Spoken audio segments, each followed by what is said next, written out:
Ngiyisitha sempumelelo yakho, ngikufa kwekusasa lakho. Ngikugubhela inhliziyo yakho qede ngingcwabe kanye nayo. Isiphambano seliba ngisixhoma ngasezinyaweni.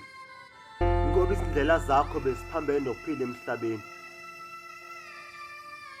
Ngiyinkundla yokudlala kwamagama abophayo nanhloso yawo ithuna.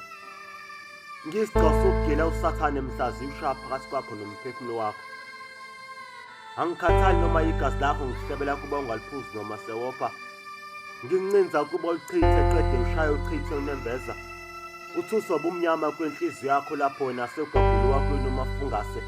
Umbizela inyathuko engcolile ngigigitheka ngiqephile kumnandi noma sebe ngikhomba laphana phakathi kwezingqanga ngibe ngiqube kuwe nakuye lo obhula ngeshobo lokuzifungela. Qaphelani bantwana bakaNomkhubulane kusho izwi eMpumalanga. Izinhliziyo zenu masihlale ziqaphile. Imicabango yenu ifuze intshonalanga ukukhanya nigwinyile ngaphakathi. Inkanyezi ihlobene nenyanga makube njalo nakini ihlobane nokukhanya kwelanga kusho izwi eMpumalanga. Linibuza nihlobene ngani nami kalokhu mina ngipheli kini. Ningigwinye kabi nangigwinya kabili ngaphakathi ufakazi uphuma ngemlomo yenu. Ninamani ukhuluma kanisatheli umuntu ngamathi lokhu nezwe futhi othele ngamathi enhlahla yakhe bantwana bakaNomkhubulane qhelani. Eduze kwalezo zimbiza sibheke ukufa kaniseke ephula ningaphakele thina nibhekile. Izihliziyo zenu umafumbafubela abangaphakela qaphelani bantwana bakaNomkhubulane mina ngiyisitha sempumelelo yakho ngikufa kwekusasa lakho.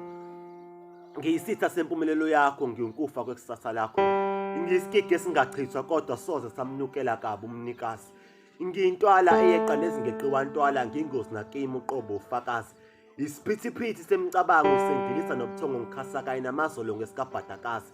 Ngifika ngifumbathise ngabaphiwe intethelele zenzo zakho sengisho ungilayile uzenza ngcono ngiveni ngibhanqe ngebhande likamoya nicinde qede lapho ningcindezele ngedolo.